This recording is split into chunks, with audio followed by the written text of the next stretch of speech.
சாம்பவி சங்கரி சாமலை சாதி நச்சுவாயகி மாலினி சூலினி மாதங்கி என்று ஆகிய ஆதி உடையார் சரணம் அரண் நமக்கே.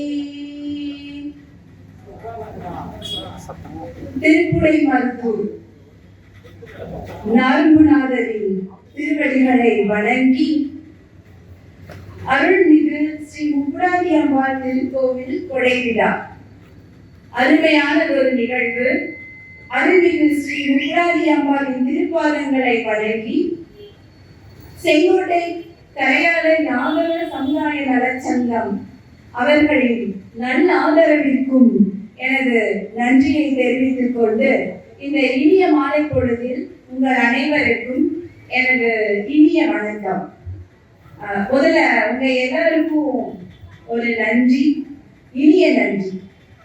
மகிழ்ச்சியா இருக்கு. ஏன்னா இது 3வது முறையாக உங்க அனைவரையும் சந்திப்பதில் எனக்கு மகிழ்ச்சி. இதுல போன வருடமோ அல்லது அதற்கு முந்தைய வருடமோ பார்க்க யாராவது இருக்கிறீங்களா? இல்லையா? சரி, இருக்கட்டும். சரி, அடுத்த வருடம் நம்ம சந்திச்சுக்கலாம். ரொம்ப மகிழ்ச்சி. ஏன்னா தொடர்ச்சியாக நாம அழைக்கப்படுறோம் அப்படிங்கிறது ஒரு நல்லதொரு நிகழ்வு இல்லையா? அந்த வகையில இந்த நேரத்துல உங்களோடு இந்த அருமையான தருணத்துல சித்தமெல்லாம் சிவமயமே அப்படிங்கிற ஒரு அழகான தலைப்பு.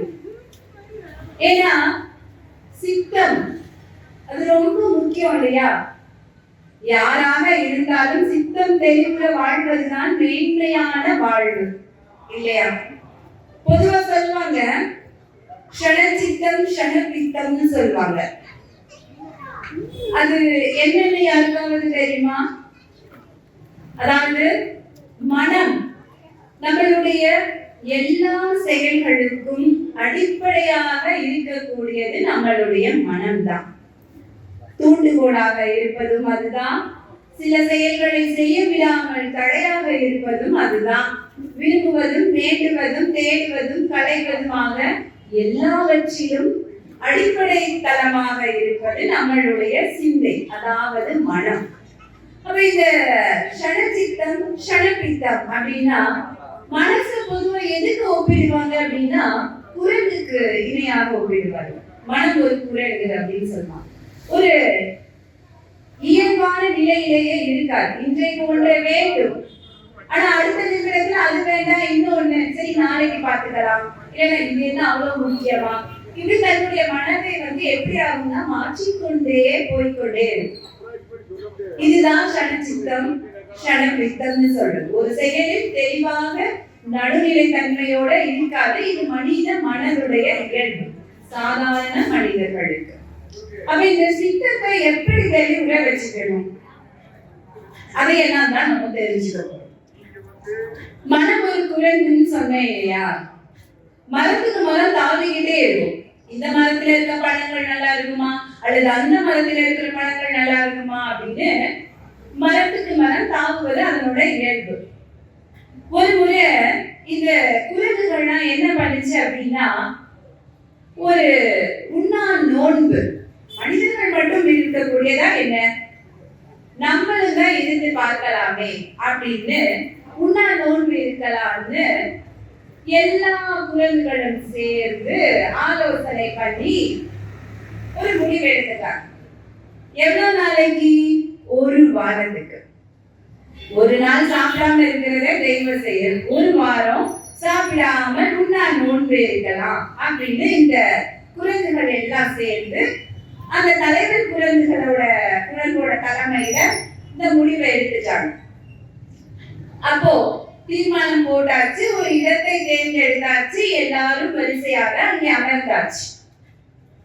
இப்போ அதுல ஒரு குரங்கு சொல்லுது, நம்ம ஒரு வாரம் ஒன்னாவதுதான் இருக்க போறோம், ஒரு நாளே ஏன் பிள்ளை பசி பொறுக்காது. அப்ப நம்ம என்ன செய்யலாம்? உண்ணாவிரதம் இருந்தோட எப்படி ஆயிடும்? களைப்பாயிடும் இல்லையா? நிச்சயமா உடல் அளவுல களைப்பாயிடும். இப்ப இறைவனை குறித்து உண்ணாவிரதம் இருக்கும் பொழுது நம்மளுடைய ஆன்ம சக்தியானது மிகவும் பலமாக இருக்கும், இறையோடு சேர்ந்து பலமாக இருக்கும். ஆனா உடல்ல நிச்சயமாக ஓரளவு சோர்வு காணப்படும். எல்லாருமாலும் தெம்பாக இருக்க முடியாது. அப்ப இந்த குரங்கு என்ன சொல்லுது, உண்ணாவிரதம் இருந்து முடிச்ச உடனே நமக்கு தேவையான உணவுகளை தேடி போறது அப்படிங்கிறது ரொம்ப சிரமம். அப்போ உண்ணாவிரதம் முடிந்த உடனே சாப்பிடுவதற்கான கனிகளை எல்லாம் நம்ம சேகரிச்சு இங்க பக்கத்துல வச்சுக்கலாம் அப்படின்னு ஒரு அருமையான யோசனையா சொல்லுது. இது இந்த தலைவர் குரங்குக்கும் சரின்னு படுது. உடனே இந்த தீர்மானத்தை உடனே நிறைவேற்றுறாங்க. நிறைய கனிகளை சேகரிக்கிறாங்க, எல்லாரோட பக்கத்திலையும் வைக்கிறாங்க. அது ஒரு வயதான ஒரு குரங்கு இருக்கு. அவர்களுக்கு என்ன தோணுது, ஒரு வேலையை எளிதாக செய்வதுங்கிறது ஒரு வயது கூடும் பொழுது சற்று சிரமமான ஒரு காரியம். அப்ப அந்த பசியில என்னால அதை உடனடியாக உரித்து சாப்பிட முடியாது. அதனால இப்பவே அதை உரித்து நம்ம அருகில வச்சுப்போம் அப்படின்னு இந்த ஒரு யோசனையை சொல்லுது. என்னடா இது அதை விட அருமையான யோசனையாக இருக்கு. இந்த திட்டத்தையும் அமல்படுத்தியாச்சு. எல்லா பழங்களையும் உரிச்சு பக்கத்துல வரிசையாக அடுக்கி வச்சுக்கிட்டாங்க. இப்ப அதுல ஒரு குட்டி குரங்கு இப்பவுமே அந்த பழத்தை சாப்பிடணும் கூட இருக்காது. எப்போதுமே இந்த குழந்தைகளுக்கு சாப்பிடுன்னு சொன்னா எதுவுமே சாப்பிடாது. ஏதாவது ஒண்ணு நீங்க சாப்பிட வேண்டாம்னு சொல்லி பாருங்க, அது வேணும்னு அடம் பிடிக்கும். அந்த பாப்பா இப்ப கூட தலையாடுது. நிச்சயமா அப்படிதான். நீங்க எதெல்லாம் வேண்டாம்னு சொல்றீங்களோ இப்பவே அதை சாப்பிடுறேன் அப்படின்னு சொல்லுங்க. அது குழந்தைகளோட இயல்பு. அது மனிதனாக இருந்தாலும் சரி, எந்த ஒரு உயிரினமாக இருந்தாலும் சரி. அப்படி இந்த குட்டி குரங்குக்கு இப்பவே இதை சாப்பிடணும். ஆனா சும்மா கேட்டா அடிச்சு விடுவாங்க. உடனே பார்த்து ஒரு பலத்த ஐடியா சொல்லுது. என்ன அப்படின்னா, நம்ம இந்த கனிகளை உரிச்சு வச்சிருக்கோம். ஒரு வாரம் உண்ணாவிரதம் இருக்க போறோம். அப்ப இந்த ஒரு வாரத்துக்குள்ள அது எவ்வளவு தூசியா அழுக்கா அசுத்தமாயிடும். நமக்கு தான் 2 வாய்ப்பக்கமும் இந்த கனிகளை எல்லாம் சேகரிச்சு வச்சுக்கிற சக்தி இருக்கு இல்லையா, நம்ம அதை உபயோகப்படுத்துவோம் அப்படின்னு சொல்லுங்க. அதனால எல்லா கனிகளையும் கடிச்சு 2 வாய்ப்பக்கமும் ஒதுக்கி வச்சுப்போம். உண்ணாவிரதம் முடிஞ்ச உடனே முழுங்கிடுவோம். ரொம்ப சுலபம். இதை கேட்ட உடனே தலைவர் குரங்குல இருந்து எல்லாருக்கும் ரொம்ப சந்தோஷமாயி போச்சு. இது அதை விட பத்தியா சின்ன குழந்தைனால எவ்வளவு அழகா ஐடியா சொல்லி இருக்கு அப்படின்னு சொல்லிட்டு உடனே எல்லாத்தையும் எடுத்து கடிச்சு வாய்க்குள்ள வைக்கலாம்னு முடிவு பண்றாங்க. எல்லாமும் வழக்கம் போல அவ்வளவும் வயிற்றுக்குள்ள போய் ஆக அந்த உண்ணாவிரதம் இப்படியாக முடிவுக்கு வருது. இதுதான் நம்மளுடைய மனம் ஒரு நிலையில் இல்லாதது. அது குரங்குக்கு ஒரு எடுத்துக்காட்டாக நான் சொல்றேன்னு சொன்னேன் இல்லையா. நிமிடத்துக்கு நிமிடம் என்ன ஆகும், அதோட எண்ணங்கள் அடைப்பாய்கள் மாறிக்கிட்டே இருக்கும். அப்ப அந்த சிந்தனைய தெளிவுபடுத்த, அந்த சிந்தனைக்கு ஒரு கடிவாளம் இடம்னு சொல்லுவாங்க.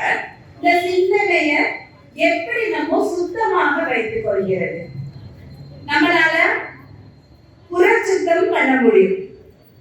அதாவது தினமும் இருவேளை குளிக்க முடியும், வாசனை திரவியங்களை பூசிக்கொள்ள முடியும், வண்ண பொடிகளை பூசிக்கொள்ள முடியும், அழகான ஆடைகளை உடுத்திக் கொள்ள முடியும். இப்படி அலங்காரமாக நம்மளை தோற்றமளிக்க முடியும். இது ஒரு புறச்சுத்தம்.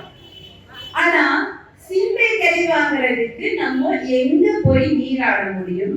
எதனால நம்மளுடைய சிந்தனைய சலவை செய்ய முடியும்? அது ஒரு பெரிய கேள்விதான். அப்ப அந்த சிந்தையை எப்படி சுத்தமாக வைத்துக் கொள்வது அப்படின்னா, எப்பொழுது அறநெறிகளும் இறைவன் நம்மளுடைய சிந்தைக்குள் நிறைகிறானோ அப்பொழுதே நம்மளுடைய சிந்தை சுத்தமாகும். அப்ப எடுத்த உடனே நம்மளால ஒரு முனிவராகவோ ஞானியாகவோ நிச்சயமாக ஆக முடியாது. அப்ப நம்ம என்ன பண்ணணும்? சிறு வயதில் இருந்தே நம்ம இந்த ஆலயங்களுக்கு செல்கிறது, இறைவனை வணங்குவது, அறம் சார்ந்த கருத்துக்களை கேட்பது, இந்த ஆன்மீக பேச்சுகளை கேட்பது, இது எல்லாமே நம்மளுடைய மனதில் பதிய பதிய இந்த சிந்தனை நிச்சயமாக சுத்தமாகும். இறைசக்தி நிரம்ப நிரம்ப நம்மளுடைய அகம் சுத்தமாகும். இதுதான் ரொம்ப சிறப்பான ஒரு வழி. அப்ப அது அவ்வளவு எளிதா எல்லாருக்குமே அது சுலபமாக கிடைச்சிடுமா அப்படின்னா அது முறையாக நம்ம தொடர்ந்து செய்ய செய்ய செய்ய நிச்சயமாக கிடைக்கும். இதுல திருஞான சம்பந்தர் தேவாரத்துல அழகா பாடியிருப்பாரு. தோடுடைய செவியன் விடையேறி ஒரு தூவெண் மதிசூடி காடுடைய சுடலை போல் பூசி என் உள்ளங்கவர் கல்வன் ஏனுடைய மலரான் முனைனால் பணிந்தேற்க அருள் செய்த பீனுடைய பிரமாபுரம் மேவிய பெருமான் இவனன்றி. தோடுடைய செவியன். பொதுவா தோடு யார் அணிவார்கள் என்றால் நிச்சயமாக பெண்கள் அணிவார்கள் இல்லையா? அப்போ தன் இடப்புறம் அம்மையை ஏற்றுக்கொண்ட அந்த ஈசனை, உமையொரு பாகனை எப்படி அழைக்கிறாரு அப்படின்னா தோடுடைய செவியன். ஒரே வார்த்தையிலே அம்மையப்பான சேர்த்து சொல்லிட்டார். அவர் எப்படி இருக்காரு அப்படின்னா தலையில ஒரு பிறகிழவை சூடி இந்த உலகையே புனிதமாக்கக்கூடிய கங்கை நதியையும் தன் தலையிலேயே வைத்திருக்கிறார். எல்லாரும் கங்கையை தேடி போய் தன் பாவங்களையோ துன்பங்களையோ தீர்த்து கொள்வதாக ஒரு ஐதீகம். ஆனால் அவ்வாறாக இருக்கக்கூடிய அந்த கங்கை நதியவே தன் தலையிலிருந்து வீழச் செய்கிறார் சிவபெருமான். ஆக கங்கையையும் பிறை சந்திரனையும் தன் தலையில் அழகுற சூடியிருக்கார். அவரை யார் வணங்குறாங்க அப்படின்னா இந்த தாமரை மலர்கள்ல வீற்றிருக்கக்கூடிய அந்த பிரம்மன் அவரை தொழுது வணங்குகிறார். அவர் எப்படி இருக்கிறாரு? சுடலை பொடி பூசி, அதாவது ஆதியந்தமற்றவர் சிவபெருமான், பிறப்பிறப்பு அற்றவர்னு சொல்லுவாங்க. ஆதியும் கிடையாது, அந்தமும் கிடையாது அவர். அப்படி ஒரு காட்சியாக அவர் திருவண்ணாமலையில் பெரும் ஜோதியாக லிங்க தரிசனமாக இந்த உலகிற்கு ஒரு ஒளிப்பிழம்பாக தன்னை காட்டியவர். அந்த ஆதியந்தமற்ற சிவபெருமான் இந்த உயிர்கள் அனைத்தும் தோன்றுவதற்கும் அது இறுதியில் அழிந்து அவருள்ளே அடைக்கலமாவதற்கும் ஒரு எடுத்துக்காட்டாக அந்த சுடலை பொடியை தன் மேல் பூசிக்கொள்கிறார். ஆனா அந்த வெண்பொடி தன் மேல் பூசிக்கொள்வது நம்மளுடைய எல்லாவற்றின் முடிவிற்கு பின்னாலும் இறைவன் மட்டுமே இருப்பார் அப்படிங்கிறதுக்கான ஒரு சிறந்த அடையாளம். அவரை இந்த பிரம்மாவும் பணிந்து வணங்குகிறார்.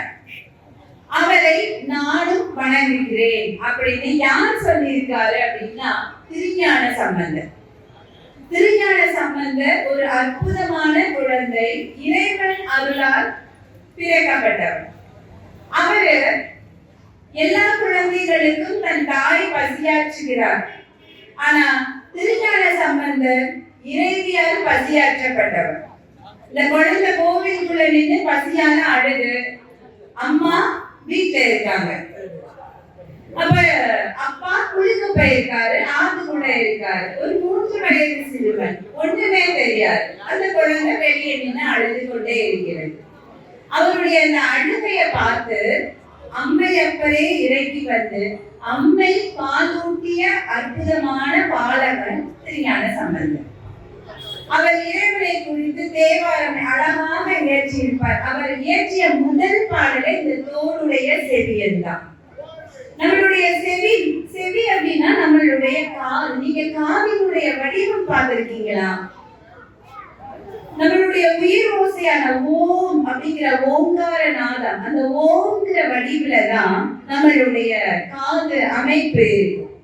அத யாராவது இதற்கு முன் யோசித்திருக்கிறீர்களா? இந்த காது இல்லையா? நல்லது, இப்ப தெரிஞ்சுக்கோங்க. நம்மளுடைய காதினுடைய அமைப்பு அந்த ஓம் அப்படிங்கிற வடிவத்துல இருக்கு. ஓ எழுத்து வடிவுல.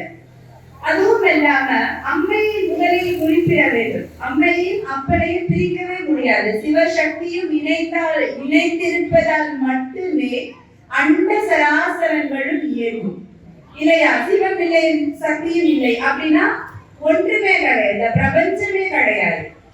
அப்படி ஒரு உயர்ந்த கருத்தை முதல் வார்த்தையிலேயே அழகாக சொல்லியிருக்கிறார் நம்மளுடைய திருஞான சம்பந்தர். தோடுடைய செவியன். இப்படி சிவபெருமானை பெருமானை குறித்த நிறைய பாடல்கள், ஒவ்வொரு பாடல்களாக நம்ம பாடிக்கொண்டே போகலாம். அது இந்த திருவாசகம் முற்றோதுதல் பண்ணும் பொழுது நீங்க கேட்டிருப்பீங்க.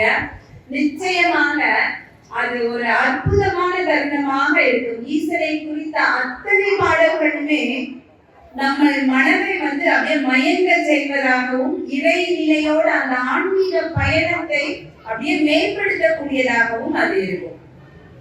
அப்படி நம்மளை அந்த இறை சக்தியோட இணைந்திருக்கிற செய்கிற அந்த சக்தி தான் இந்த தேவாரம், திருவாசகம், இந்த பாடல்கள். அப்ப இந்த ஆலயங்களுக்கு செல்லும் பொழுது என்றால் நம்மளால பாடணும், இல்ல பாடுகிறார்களா அதை சற்று இருந்து காதால கேட்கணும். கற்றலில் கேட்டலே நன்றுன்னு சொல்லுவாங்க. எல்லாத்தையும் நம்மளால என்ன செஞ்சுக்கிற முடியாது, கத்துக்கிற முடியாது இல்லையா? பொதுவா சொல்லுவாங்க இல்லையா, கற்றது கையளவு, கல்லாதது கடலளவு. அதே போலதான் எல்லாற்றையுமே நம்மளே கற்றுக்கொள்வது அப்படிங்கிறது ஒரு எளிதான காரியம் கிடையாது. அப்ப சில நேரங்களில கற்றறிந்தவர்கள் உரைப்பதையோ பாடுவதையோ கேட்பதுமே ஒரு சிறந்த செயலாக இருக்கும். அதுவும் நம்மளுடைய வாழ்க்கை செம்மையுறுவதற்கு ஒரு சிறந்த வழியாகவும் இருக்கும்.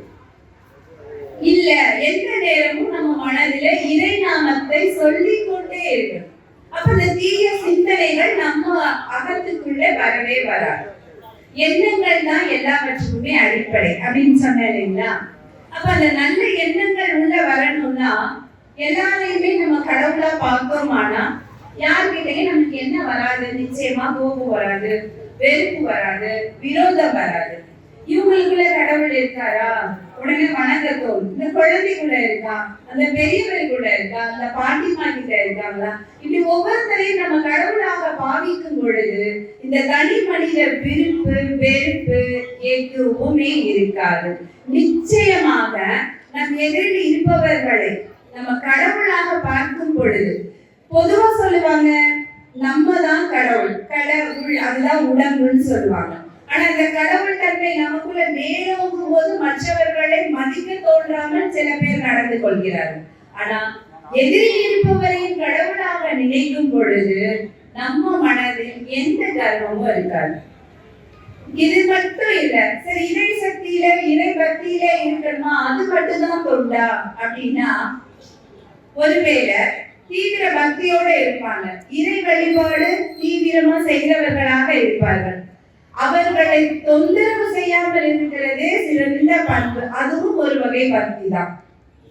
ஒரு ஊர்ல ஒரு சிறந்த துறவி இருக்கார். எல்லாருமே துறவிதான். அவர் மட்டும் ஏன் சிறந்த துறவி அப்படின்னு சொல்றேன்னா, அவரு மூச்சு விடுறது கூட சிவ சிவான்னு தான் இருக்கும். வாயை திறந்தா சிவன் சிவா, சிவன் சிவா, இத மட்டும்தான் பேசுவாரு. வேற எந்த வார்த்தையும், தமிழ்ல எத்தனையோ வார்த்தைகள் இருக்கு, எதையும் சொன்னதே கிடையாது. ஒப்பற்ற வார்த்தை சிவ சிவா, அத மட்டும் சொல்றேன். அந்த ஊர்ல இருக்கவங்க நிறைய பேர் எவ்வளவோ பேச்சு கொடுத்து பார்த்துட்டாங்க, என்னெல்லாமோ கேட்டு பார்த்துட்டாங்க. ஆனா அவருடைய பக்தியையும் தவத்தையும் உணர்ந்தவர்கள் அவரை தொந்தரவே செய்யறது கிடையாது. அப்படியே அவருக்கு தேவையான உணவுகளை கொடுப்பாங்க, அவருக்கு வேண்டியது எதுவும் அதை செய்து கொடுப்பார்கள். இப்படியாக காலம் போகுது. ஆனா எல்லாராலையும் அப்படி சும்மா இருக்க முடியுமா அப்படின்னா நிச்சயமா முடியாது. எல்லாத்துலயும் ஏதாவது கொஞ்சம் குறும்பு பண்ற, சேட்டை பண்ணுகிற, அல்லது சோதனை பண்ணி பார்க்க வேண்டும் என்று நினைக்கிறவர்கள் இருப்பார்கள். அப்படியாக ஒரு 2 இளைஞர்களுக்கு அவரை சோதிச்சு பார்க்கணும்னு ஒரு யோசனை வருது. நல்லா பாருங்க, இறைவன் தான் எல்லாரையும் சோதிச்சு பார்ப்பார். அப்ப இறைவன் அடியாராக இருக்கக்கூடியவரை சோதனை செய்யணுங்கிற ஒரு எண்ணம் முதல்ல வரலாமா? அதுவே மிக தவறு இல்லையா? ஆனா அவர்கள் இளைஞர்கள். பொதுவா சொல்வாங்க, இளங்கன்று பயம் அறியாது. சின்ன பிள்ளைங்களா இருந்தாலும் சரி, ஒரு வயது வரும் வரைக்கும் எதை குறித்துமான எந்த பயமோ கவலையோ அவர்களிடத்துல இருக்காது. ஒண்ணு விளையாட்டுத்தனத்திற்காகவோ வேடிக்கைக்காகவோ அல்லது வேண்டும் என்றோ சில காரியங்களை செய்வார். அந்த மாதிரி இவரை சோதிச்சு பார்த்தார். நிறைய வழியில தொந்தரவு செய்யறாங்க. 1-2 வழி கிடையாது. தவம் பண்ணும்போது தொந்தரவு செய்யறாங்க, அவரு நிஷ்டையில இருக்கும் போது குளிக்க போகும்போது இல்ல அடிக்கிறது, ஏதாவது அவர் ஏதாவது பூச்சி எடுத்து போடுறது, இது எல்லாம் பண்றாங்க. ஆனா அவர் ஒரு வார்த்தை கூட மாத்தி பேசவே இல்லை. கண்களை திறந்தால் சிவ சிவ. என்ன இவனை ஏதோ ஒரு வார்த்தையாவது கோபத்துல நம்ம கிட்ட பேசினா ஒரு விரதத்தை முடிச்சு வைக்கலாம் அப்படின்னு நினைச்சா இவர் பண்ணவே மாட்டேங்கிறாரு. நல்லா பாருங்க, இன்னொருத்தவங்க விரதத்தை முடிச்சு வைக்கிறதுல அவ்வளவு ஆசை. அப்போ ரெண்டு பேரும் ஒரு யோசனை பண்றாங்க. ஒருவேளை நம்ம ரெண்டு பேரும் சேர்ந்து சண்டை போடுவோம். இவர் ஒரு நல்ல துறவி, நம்ம சண்டை போட்டோம்னா அதை இவர் பொறுத்து கொள்ள மாட்டாரு இல்லையா? அப்ப நிச்சயமாக இவர் நம்மளை தடுப்பாரு, தடுக்கும் பொழுது ஏதாவது பேசுவாரு. அப்போ நம்ம அவருடைய விரதத்தை முடித்து நம்ம ஜெயிச்சிடலாம்னு நினைக்கிறாங்க. இந்த சண்டை முதல்ல விளையாட்டுத்தனமா ஆகுது. அப்படியே திரும்ப திரும்ப திரும்ப சண்டை இட்டுக்கொள்ளும் பொழுது ஒருத்தர் அடிக்கிறது இன்னொருத்தனுக்கு பலமான காயமாக ஏற்படுது. இந்த பலமா காயம் பட்டவனே அவனுக்கு நிஜமா கோபம் வந்துருது. இந்த விளையாட்டுக்கு சண்டை போடுறது வினையா போகும்னு சொல்றாங்கல்ல, அதே போல நாங்க விளையாட்டுக்கு தான் சண்டை போடுறோம் அப்படிங்கிறத மறந்து ரெண்டு பேரும் நிஜமாவே சண்டை போடுவாங்க. சண்டையில ரெண்டு பேரும் மாத்தி மாத்தி அடிச்சு உடல் முழுக்க காயங்களா ஏற்படுது. இப்போ அவன் கண்ண துறக்க ஒண்ணுமே சொல்லல. பஞ்சாயத்து வரைக்கும் போயாச்சு. பஞ்சாயத்துக்கு போனாலும் உடம்பெல்லாம் வீங்கி இருந்தாலும் அவங்களுக்குள்ள ஒரே ஒரு சந்தோஷம், பஞ்சாயத்து தலைவருக்கு இவர் பதில் சொல்லி ஆகணும். அப்போ நாம ஜெயிச்சிருவோம், ஊர் மக்கள் முன்னாடி நம்ம அவரை பேச வச்சதா சொல்லிடலாம் அப்படிங்கிற முடிவுக்கு வராங்க. ரொம்ப சந்தோஷமாவே பஞ்சாயத்துக்குள்ள போறாங்க. பஞ்சாயத்துக்கு போனா பிரச்சனை ஆகுங்கிற கவலை எல்லாம் இல்லை. மக்களுக்கும் இப்ப ஒரு ஆச்சரியம் வந்துருச்சு. அது வரைக்கும் இந்த துறைக்கு தொந்தரவே பண்ணாத அவங்க இப்ப இவர் என்ன வார்த்தை சொல்ல போகிறார், எப்படியும் ஒளி இவன் அடிச்சா அல்லது அவன் ஆரம்பிச்சா இது ஏதாவது ஒண்ணு நிச்சயமா சொல்லணும். ஏன்னா வேற சாட்சியே கிடையாது. துறவி பொய் கூறவே மாட்டார். அப்போ கண்டிப்பாக பேசிடுவார். ஒரு பக்தனை, அதுவும் சிவ பக்தனை தொந்தரவு செய்யறதுக்கு அவங்க எந்த முயற்சி தான் பண்றாங்க பாருங்க. அதே மாதிரி பஞ்சாயத்து தலைவர் இவரை கூப்பிட்டு, நீங்க சண்டையிட்டீர்களா? ஆமா சண்டையிட்டோம். சாட்சி இருக்கா? இந்த சிவசிவ துறவி தான் சாட்சி. அப்படியா? அவர் பேசிடுவாரான்னு அவருக்கே ஒரு ஆச்சரியமா இருக்கு. ஆனா இப்ப வேற வழி இல்ல, சாட்சி சொல்லி ஆகணும். ஏன்னா மாத்தி மாத்தி அவன் தான் முதல் அடிச்சா இவன் தான் முதல் அடிச்சான்னு சொல்லிக்கிட்டே இருக்காங்க. வழக்கு எப்படி முடியும்? இத பார்த்த உடனே நீங்க எப்படியாவது நடந்த உண்மைய சொல்லுங்கயா அப்படின்னு சொல்லும் போது ஊர் மக்கள்ல இருந்து எல்லாரும் ஒரு ஆச்சரியத்தோடும் அதிசயத்தோடும் அவர் வாயில இருந்து வர வார்த்தைக்காக காத்திருக்கும் பொழுது அவர் இந்த வாயை திறந்து சொல்றாரு, இச்சிவத்தை அச்சிவம் சிவ, அச்சிவத்தை இச்சிவம் சிவ, இச்சிவமும் அச்சிவமும் சிவ சிவ. புரிஞ்சுதா? இச்சிவத்தை அச்சிவம் சிவ, அச்சிவத்தை இச்சிவம் சிவ, இச்சிவமும் அச்சிவமும் சிவ சிவ. உடனே அதுல இருந்த நிறைய பேருக்கு புரியல, பஞ்சாயத்து தலைவருக்கும் புரியல. அப்போ ஒரு பெரியவர், அவரு விதை நம்பிக்கை உடையவர். அப்ப அவர் சொல்றாரு, இவன் முதல்ல அவன் அடிச்சான், அவன் இவன் அடிச்சான், ரெண்டு பேரும் அடிச்சுக்கிட்டாங்க, இதான் இதற்கு விளக்கம் அப்படின்னு சொல்றாரு.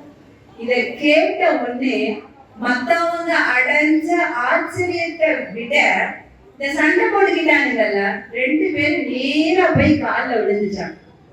ஐயா எங்களை மன்னிச்சிருங்க, நாங்க விளையாட்டா பண்ணணும். அப்போ கூட நீங்க அந்த சிவாங்கிற வார்த்தையை தவிர வேற ஒன்றுமே சொல்லல இல்லையா? இவன் அடிச்சான், அவன் பார்த்தான், எதுவுமே சொல்லல. இவர் பயன்படுத்துகிற எல்லா வார்த்தைகளுமே சிவனுடைய வார்த்தைகள் தான், சிவன்கிற வார்த்தையை தான். அப்ப இவர் எவ்வளவு உயர்ந்தவர். இனி நாங்க உங்களை தொந்தரவே செய்ய மாட்டோம், எங்களை உங்க சீவரா ஏத்துக்கங்க அப்படிங்கிற அளவுக்கு வேண்டி மன்றாடி காலில் விழுந்துக்கிட்டாங்க. எப்பொழுதுமே தவறை உணர்ந்து கொள்கிறவர்களை ஏற்றுக்கொள்வது மனிதர். அதை மன்னிப்பவன் மாமனிதன் சொல்லுவாங்க. அவர் எவ்வளவு பெரிய துறவி, அவர்களை மன்னித்து நல்வழிப்படுத்தி அப்படியே அவரோட சேர்ந்து போறாங்க. அப்போ இந்த இறைவன் அடியார்களை நம்ம எப்பொழுதுமே சோதிச்சு பார்க்க கூடாது. இறைவன் அடியார்களையே சோதிச்சு பார்க்க கூடாது. அப்படின்னா இறைவனை நம்மளை இறைவன் சோதிக்கிறதா நம்ம நினைச்சுக்கிட்டு சில நேரத்துல இறைவனையே நம்ம சோதிப்போம். எப்படின்னா ஒரு நாள் போவோம், அப்பா நீதான் என் கடவுள், உன்னை விட்டா எனக்கு யாருமே கிடையாது, எல்லாமே எனக்கு நீதான் எனக்கு அது தந்த, நீதான் எனக்கு தந்த, ரொம்ப மகிழ்ச்சி அப்படின்னு சொல்றோம். அடுத்த நாள் ஒரு சின்ன துன்பமோ ஏதோ ஒரு வருத்தமோ ஏற்படுது, இப்ப கோவிலுக்கு வரும், அதே மனநிலைமையில வேண்டுமாமா அப்படின்னா இல்லை. என்ன கடவுள் நீ, என்னை ஏன் இப்படி பண்ற, நான் உன்னை எவ்வளவு தூரம் நம்பி இருந்தேன், எத்தனை வாரம் வந்து விலகி அடிச்சுங்க வழிபட்டேன், ஆனா நீ இப்படி பண்ணிட்டே, நீ எல்லாம் வேலை, நான் ஒன்ன மட்டும் நம்பி இருந்தேன், நீ என்னை பார்த்தியா வச்சேன் சாமி கூட சண்டைய போடுறது. அப்போ முதல் நாள் பேசுறதுக்கும் அடுத்த நாள் பேசுறதுக்கும் இறைவனுக்கே குழப்பமா இருக்குமா இல்லையா? நிச்சயமா இருக்கும். ஒரு கொத்தனார் வந்து என்ன பண்ணிட்டு இருந்திருக்காரு, கீழே வேலை பார்த்துட்டு இருக்காரு. ஒரு 8 மாடிக்கு மேல இன்ஜினியர் இருக்கார். அந்த இன்ஜினியருக்கு இப்ப அவசரமா இந்த கொத்தனார கூப்பிடணும். பெயர் சொல்லி சொல்லி கூப்பிடுறாரு, ஆனா உயரம் தூரமாக இருக்கு. இவர் கூப்பிடுறது இவரோட காதுல விழல. இப்ப இவர் என்ன பண்றாரு, மனிதனுக்கு எதன் மீது பற்று இருக்கிறதோ இல்லையோ நிச்சயமாக பணத்தின் மீது பற்று. ஒரு 10 ரூபாய் தாள அப்படியே மேல இருந்து பறக்க விடுறாரு. இவர் ஏதோ பார்த்து கணக்கு போடுவார், கையில கிட்ட 10 ரூபாய் வருது, பார்த்த உடனே மகிழ்ச்சி. யாரு போட்டாங்க, எங்க இருந்து விழுது, அது எதையும் பார்க்கல, 10 ரூபாய் எடுத்தாரு, கண்ணை ஒதுக்கிட்டாரு, பாக்கெட்ல வச்சுக்கிட்டாரு, திருப்பி தான் வேலைய பாக்குறாரு.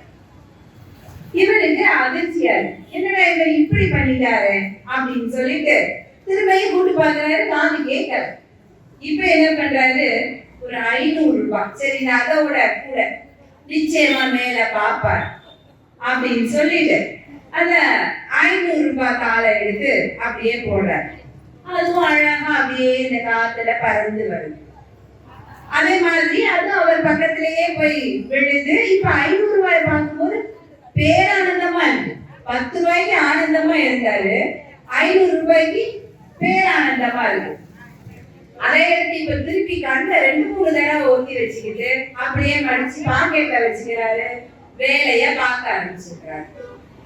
இந்த வேலையை பார்க்க ஆரம்பிச்சோன்னு இவருக்கு ரொம்ப கோபம் வந்தது. என்னடா அவன் 10 ரூபாய் போட்டான்னு வச்சுக்கிறான், 500 ரூபாய் போட்டான்னு வச்சுக்கிறான், கொஞ்சம் கூட அவனுக்கு யாரு போட்டாங்க, காசு எங்க இருந்து வருது, எதையுமே கவனிக்கலையே அப்படின்னு அந்த பக்கத்துல இருக்க இந்த ஜல்லி கல்லு எல்லாம் இருக்கும் இல்லைங்களா, ஒரு கல் எடுத்து மேல போடுற, அப்படியே வந்து தோல் பட்டையில வந்து விழுந்து வலி, ஏன்னா போர்ஸா வந்து விழுந்திருக்கு.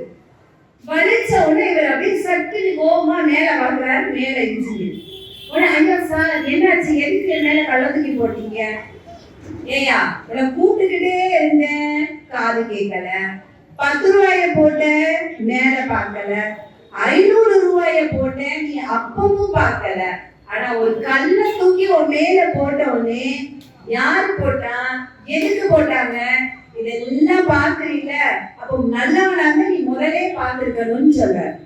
இப்ப இதுல என்ன ஒரு விஷயம் நம்ம தெரிஞ்சுக்கணும்னா, இறைவன் அப்படிதான் அன்போ நம்மள கூப்பிடுவார், நமக்கு தெரியாது. 10 ரூபாய் மாதிரி தான் சில நல்ல செயல்களை நமக்கு செய்வார், நம்ம அதை ஏற்றுப்போம், இறைவன் நினைக்கிறது கிடையாது. 500 ரூபாய் அளவுக்கு பெரிய சந்தோஷங்களை கொடுப்பார்.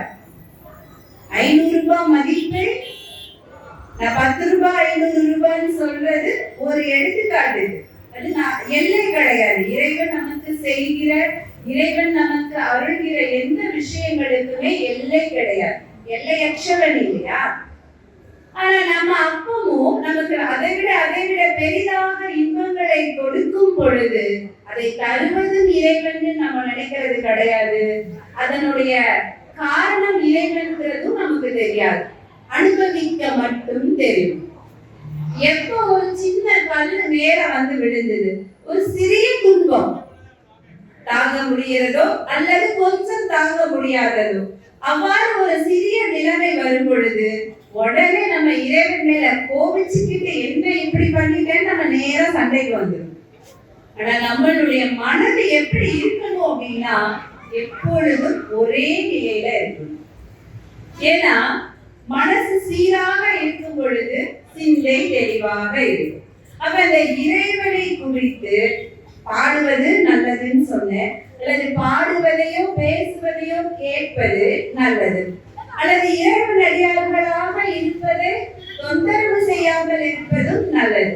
அப்போ ஒவ்வொரு விஷயங்களாக நம்மை நாமே உருவாக்கி கொள்வது ஒரு சிறந்த ஆன்மீக தேடல். இறை சக்தி நமக்குள்ள நிறைய நிறையதான் நமக்குள்ள அந்த ஆன்மீக ஒளி பெருகும். எடுத்த உடனே எல்லாருக்கும் பின்னாடி ஒரு ஒளிவட்டம் நிச்சயமா வராது. இங்க ஒரு போக்கஸ் லைட், அங்க ஒரு போக்கஸ் லைட் வச்சா மட்டும்தான் ஒளிவட்டம் இருக்கும். இயற்கையாக நமக்குள்ள ஒரு தேஜஸ், நமக்குள்ள ஒரு இறை அருள் வரணும்னா இறை பக்தி நமக்குள்ள நிறைய நிறைய அந்த ஒளியானது நம்மளுடைய சிந்தையை நிறையும் பொழுது அது நம்மளுடைய முகத்தில் பிரதிபலிக்கும். அப்படி இந்த சிந்தையை முழுக்க சிவனிடமே கொடுத்து விட வேண்டும்.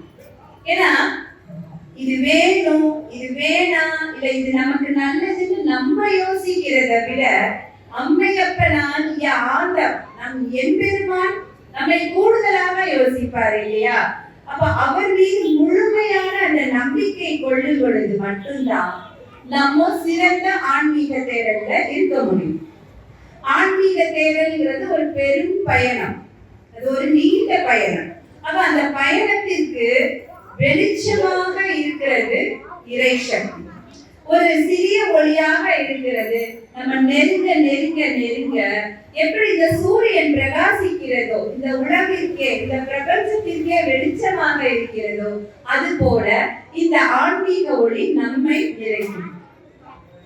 சரி, நமக்கு ஏதோ ஒரு துன்பம் வருது, துயரம் வருதோ, இல்ல ஒரு ஏதோ வேண்டாத செயல்கள் ஏற்படுதோ, இறைவனை இருக பற்றி கொள்ள வேண்டும். இறைவன் மீது முழு சரணாகதி, முழு நம்பிக்கை இருக்கும் பொழுது நம்மளுடைய நம்பிக்கை இருக்கு இல்லையா, அதுதான் உயர்வான சக்தி, அதுவே இறைவன் மீதான பக்தி.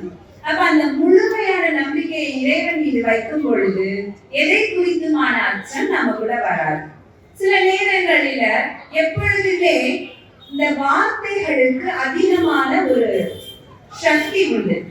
அதனாலதான் சொல்வார்கள் எப்போதும் நல்ல வார்த்தைகளையே பேச வேண்டும். ஏன்னா அந்த வார்த்தைகளுக்கான அந்த ஒளி அலைகள் நம்மளை சுத்தி அப்படியே சுழற்சி கொண்டே இருக்கும். நம்ம பேசும் பொழுது நல்ல வார்த்தைகளாக இருக்க வேண்டும், நாம கேட்பதும் நல்ல வார்த்தைகளாக இருக்க வேண்டும். கேட்பதை எப்பொழுதும் நம்ம மாத்திரமே முடிவு செய்ய முடியாது, அது எதிராளியை சார்ந்தது. ஆனா நம்ம கொடுக்கிறது, நம்ம பேசுகிறது, அது நம்ம தனிப்பட்ட விஷயம். அப்ப நம்ம அந்த நல்ல வார்த்தைகளையே பேச வேண்டும்.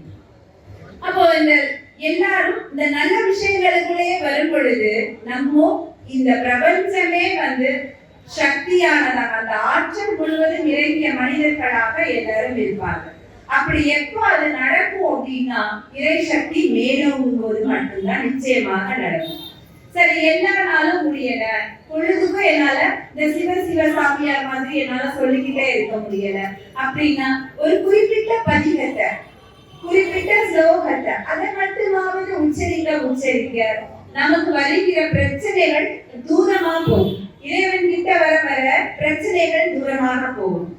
இதுவுமே திருஞான சம்பந்தர் கோளறு பதிகத்துல அழகா குறிப்பிட்டு இருப்பார். இந்த 9 கோள்கள், இந்த 9 கோள்கள் தான் நம்மளை ஆட்சி செய்வதாக ஒரு ஐதீகம்.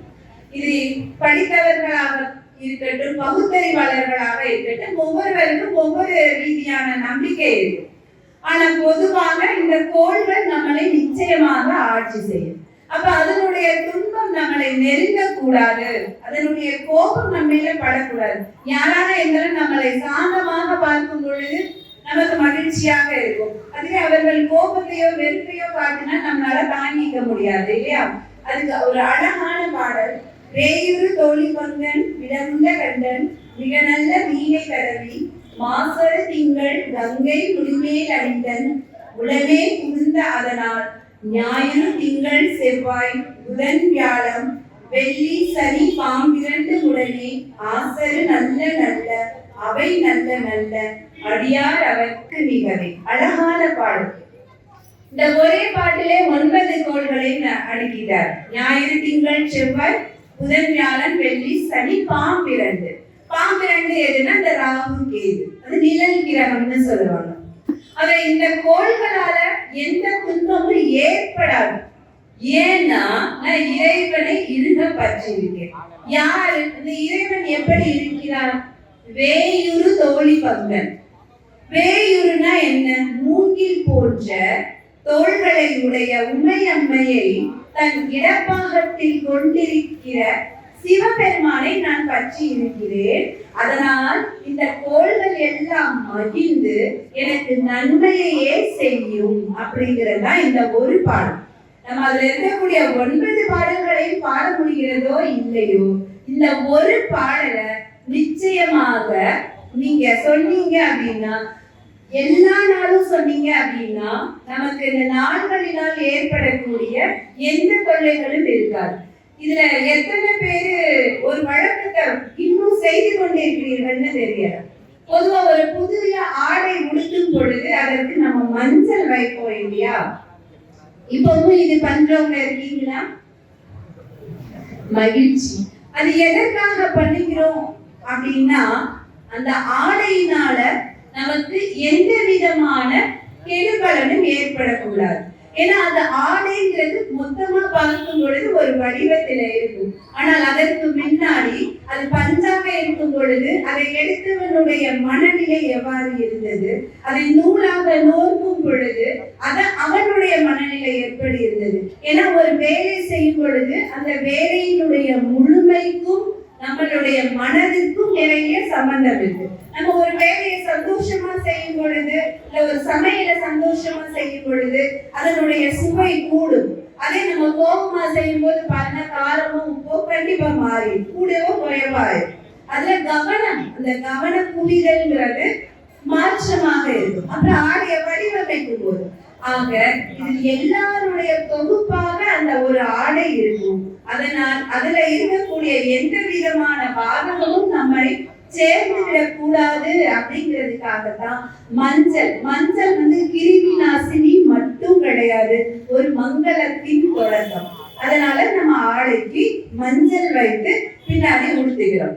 அதே போலதான் நாளும் பொழுதும் எதுவாக இருந்தாலும் நனித்தோருக்கு நாளும் கோளும் இல்லைன்னு சொல்லுவாங்க இல்லையா? இறைவன் அடியார்களுக்கும் அதேதான், நாளும் கோளும் எதுவுமே செய்யாது.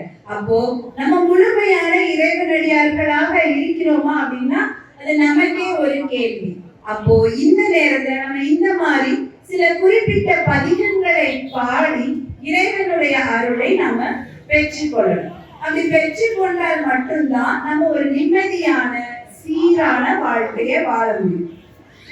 எல்லாரும் எல்லா நேரமும் திருப்தியா இருந்துருவோமா அப்படின்னா அது ஒரு கேள்விக்குறி. சாதாரண மனிதனாக இருந்தாலும் அவனுக்கும் சில கவலைகள், தேடல்கள், குழப்பங்கள் இருக்கும்.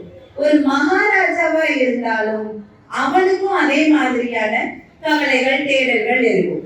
அப்போ எப்படி இருக்கணும்? சிந்தை நிறைந்த இறைவன் வேணும்னு சொல்லியிருக்கேன். எப்படி இருக்கணும்? நம்ம சாதாரணமானவனும் இல்ல, மகாராஜாவும் இல்ல, இடைப்பட்ட சாதாரண சாமானியன். இப்ப என்ன பண்றது அப்படின்னா, ஒரு மகாராஜா இருந்திருக்கார் ஊர்ல. ரொம்ப சிறப்பா ஆட்சி செய்யறவர், மக்கள் எல்லாரும் போற்றக்கூடியவர். அவரு வணங்காத ஆள் கிடையாது, பொதுவா மதிப்பாங்க. ஆனா இவர் வணங்கத்தக்க வகையில உயர்ந்த மனிதராக ஆட்சி செய்த ஒரு சிறப்பான அரசர். ஆனா அவருக்கு ஒரு பிரச்சனை இருக்கு. இப்போ இரவு படுத்த உடனே எல்லாருக்கும் தூக்கம் வரும். ஆனா அவருக்கு மட்டும் ஒரு கனவு வருது. கனவுங்கிறது நம்ம ஆழ் மனது சம்பந்தப்பட்டது, அது அறிவியல் சார்ந்து நிறைய சொல்லலாம். ஆனா இவருக்கு ஒரு கனவு வருது. இந்த ஒரே கனவு தான் தினமும் வருது. அதுல எந்த மாற்றமும் கிடையாது. அவருக்கு குழப்பமா இருக்கு, அது என்ன கனவு? அவரு பகலில பேரரசராக மக்களால் வணங்கப்படுகிற சிறந்த அரசராக இருக்காரு. இரவில் ஒருவேளை சோற்றுக்கு பிச்சை எடுக்கிற பிச்சைக்காரராக ரொம்ப நொந்து வாழ்க்கையே ஏண்டாம் அப்படிங்கிற அளவுக்கு அவருடைய வாழ்க்கை பயணம் இருக்கு. சரி, ஒரு நாள் 2 நாள் இல்ல, இந்த கனவு தினமும் வருது. அவரால தூங்க நினைச்சாலே பயமா இருக்கு. அவரு தூங்கினா எங்க கனவு வந்துருமோ அப்படின்னு குழப்பமா இருக்கு. இப்படி இது தொடர்ச்சியாக ஆக இப்ப அவருக்குள்ளேயே ஒரு குழப்பம். நம்ம நிஜமாவே ராஜா இல்லைன்னா நம்ம முழிச்சிருக்கோமா, இல்ல நம்ம இதுதான் நிஜமா, இல்ல பிச்சைக்காரனா இருக்கோமே அதுதான் நிஜமா, அது கனவா இது கனவா, இது நிஜமா அது நிஜமா, இப்படி ஒரு பெரிய குழப்பம். இப்போ இந்த குழப்பத்தெல்லாம் யாருக்கிட்ட கேட்பாரு? அரசவையில இருக்கக்கூடிய அமைச்சர்கள், அறிவு நிறைந்த ஆன்றோர்கள், சான்றோர்கள் கிட்ட கேட்கிறார். அதே மாதிரி இவர் கேட்கிறார்.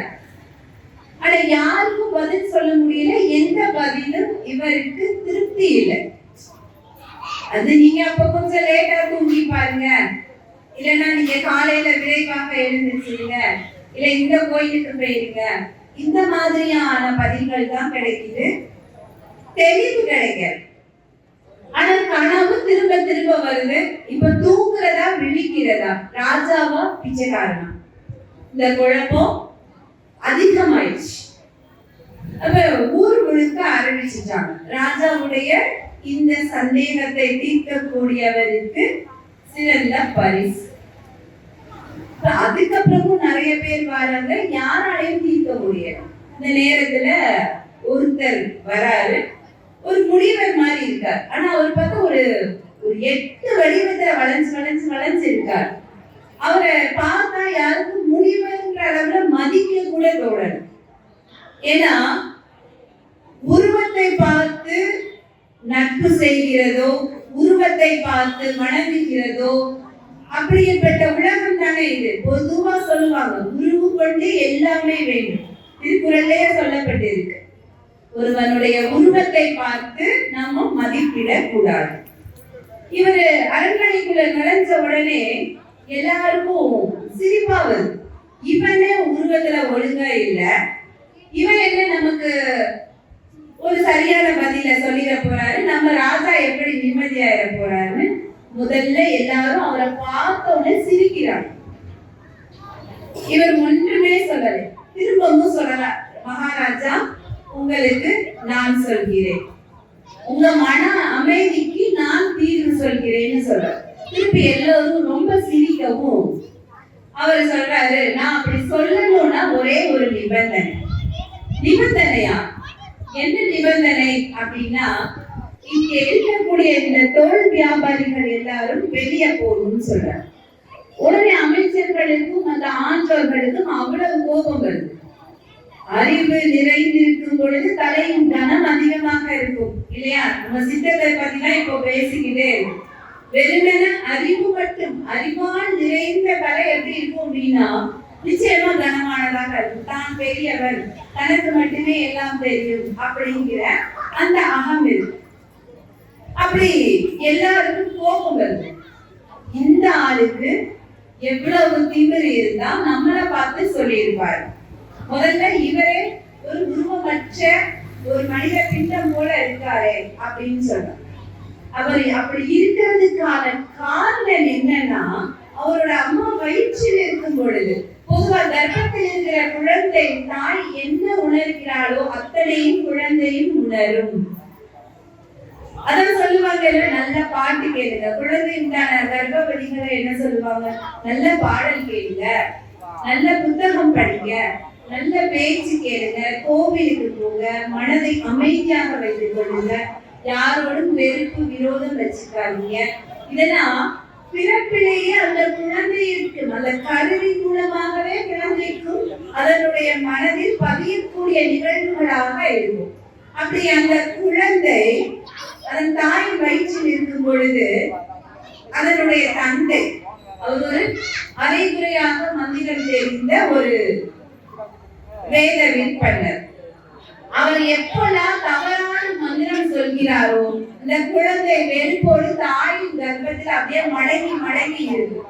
அதனால அதனுடைய உருவம் அப்படி மடங்கி மடங்கி ஒரு அஷ்டகோணலாக ஒரு 8 வித கோணல் தன்மையோட இருக்கு. இதுதான் அவருடைய உருவத்துக்கு காரணம். ஆனா இதை அறியாத அந்த ஆன்றோர்களோ அந்த அமைச்சர் பெருமக்களோ அவரை கேலி செய்து இகழ்ந்து பேசும்போது இவர் என்ன சொல்றாரு, இங்க இருக்கிற அந்த தோல் வியாபாரிகள் போனாதான் நான் சொல்வேன். அப்போ இவங்க கோபப்படும் போது அப்ப சொல்றாரு, இப்ப இவங்க உருவத்தை பார்த்து முடிவு செய்கிறார்களோ, ஒரு மனிதனுடைய அறிவு தான் அவனை நிர்ணயம் பண்ண முடியும். உருவத்தை பார்த்து கேலி செய்கிறவர்களும் இகழ்ந்து பேசுகிறவர்களும் எப்படி ஒரு அறிவாளிகளாகவோ ஒரு சிறந்த ஆன்றோராகவோ இருக்க முடியும்னு சொன்ன உடனே அவங்க அப்படியே தலையை குனிஞ்சிட்டு வெளியில வந்துருக்காங்க. இப்போ பதில் சொல்ல வேண்டிய நேரம். இவருக்கு ராஜாவுக்கு அப்படியே மனசெல்லாம் பூரிக்குது. இப்ப பதில் தெரியணும்னு கூட இல்லை. இவரை பார்த்தாலே மனசுக்குள்ள ஏதோ ஒரு சாந்தமா இருக்கு. அப்படியே அந்த முனிவரோட பாதத்தின் அருகில உட்கார்ந்து கைகளை எழுதி சொல்றாரு. ஏன்னா கனவுல ஒரு பிச்சைக்காரர் தானே, நிஜத்துல ராஜா. இப்ப அவருக்கே பிச்சைக்காரனா இருக்குமா ராஜாவா இருக்குமா தெரியாத குழப்பமான ஒரு சூழ்நிலை. அப்ப அவர் சொல்கிறாரு, விழிப்பு இறப்பு இரண்டும் இயல்பானது. அதாவது திருக்குறள்ல ஒண்ணு அழகா சொல்லியிருப்பாங்க, உறங்குவது போலவும் சாக்காடு, உறங்கி விழிப்பது போலவும் பிறர். எப்படி கண்ணை மூடுனா நமக்கு என்ன நடக்குதுன்னே தெரியாது. அதே போல கண்களை திறந்த பிறகு தூக்கத்துல என்ன நடந்ததுன்னு தெரியாது.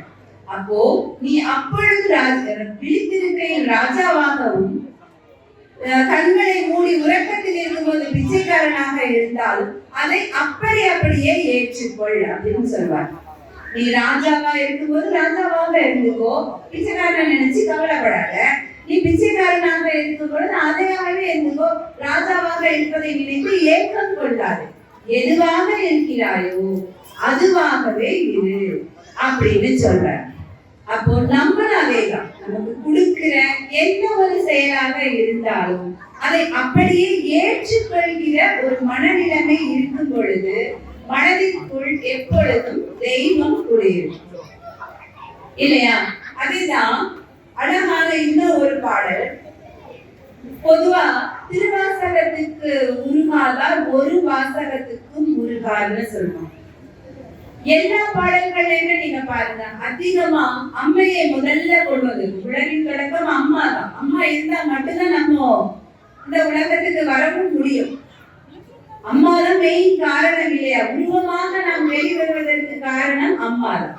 அப்ப அம்மையை தான் முதலில் வைத்து சிவன் இந்த சிவசக்தி உலகத்திற்கு தெரிய வேண்டும். அதாவது ஊர்ல எல்லாருமே என் மனைவிக்கு சம உரிமை, என் வீட்டில் என் பெண் எனக்கு இணை சரிசமம், இப்படி எல்லாம் சொன்னாலும் செயல் மூலமா காட்டியவர் சிவபெருமான் தான்.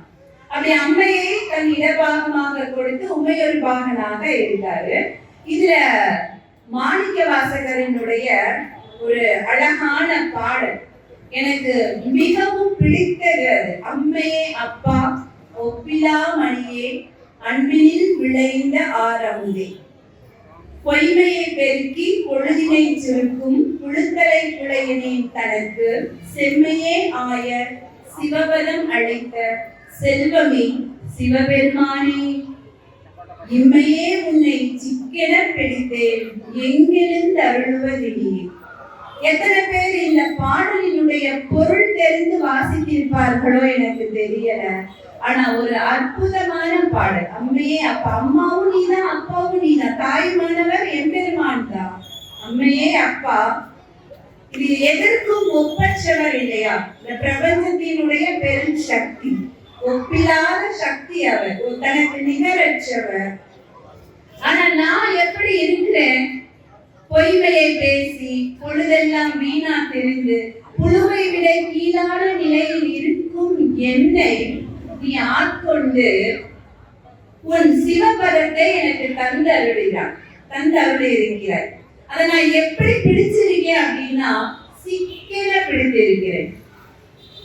அத பொதுவா பிறவி, இன்மை, மறுமை இதெல்லாம் சொல்லுவாங்க. இன்மைனா இந்த பிறவி, மறுமைனா அடுத்த பிறவி. ஆனா நான் இந்த பிறவியிலேயே உன்னை சிக்கன பிடித்தேன். என்னை விட்டு நீ எங்க போக முடியும் அப்படிங்கிற ஒரு அழகான பாடல். இது திருவாசகத்துல மாணிக்க வாசகர் சொன்ன ஒரு அற்புதமான பாடல். எனக்கு மிகவும் பிடித்தது. ஆனா இந்த மாதிரி சில குறிப்பிட்ட பாடல்களோ பதிகங்களோ நீங்க பாடும் பொழுது நம்மளுடைய மனதில் அது ஒரு ஆத்ம திருப்தி, ஒரு அமைதி கிடைக்கும் பொழுது அந்த அமைதி தான் நம்ம வேண்டுவது இல்லையா? கோவிலுக்கு வர்றதுமே எல்லா நேரமும் வேண்டுதலை சொல்றோம் இல்லை. சில நேரம் கோயிலுக்கு வந்துட்டு வீட்டுக்கு போனால மனசுக்குள்ள ஒரு அமைதி இருக்கும். ஏன்னா அந்த இறை சக்தி அங்கே நிரம்பி இருக்கிறது. அதை நம்மளோட எடுத்துக்கொண்டு போகும். ஆக இந்த இறை சக்தி நிரம்புவதற்கும் நம்மளுடைய சிந்தை எல்லாம் தெளிவாகுவதற்கும் நம்ம நிச்சயமாக சிவனை நம் சிந்தையுள்ளே நிலைக்க நிலைக்க நம் சித்தம் சுத்தமாகும், வாழ்க்கை பயனாகும் இல்லையா? இது ரொம்ப ஒரு நல்ல ஒரு நிகழ்ச்சி.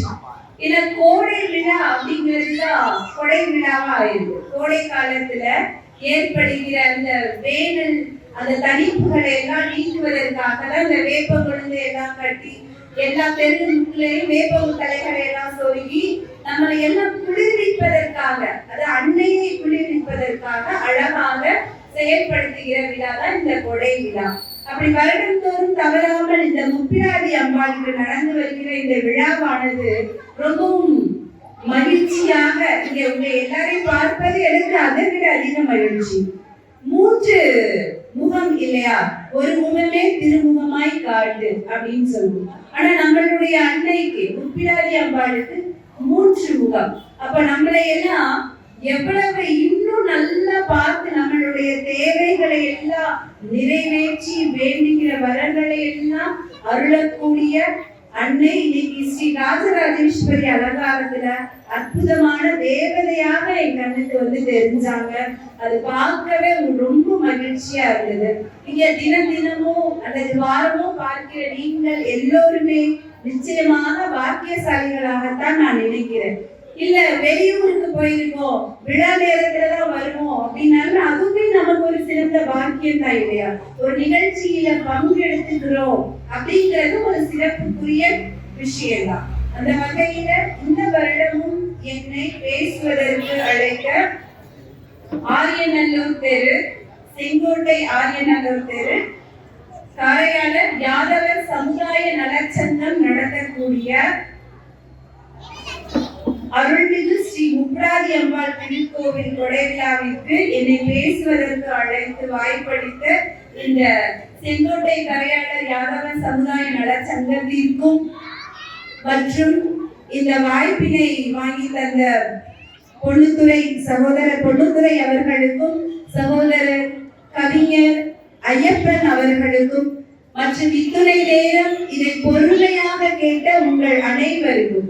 ஏன்னா பேசுறதை கேட்கறதுக்கு இருந்தாலும் நம்ம பேசவும் நல்லா இருக்கும். சில நேரங்கள்ல காலியாக இருக்கிற அந்த நாற்காலிகளை பார்க்கும்போது கொஞ்சம் வருத்தமா இருக்கும். ஆனா கடந்த வருடங்களை விட இந்த வருடம் நிறைய பேர் இருக்கீங்க, அது எனக்கு கூடுதல் மகிழ்ச்சி.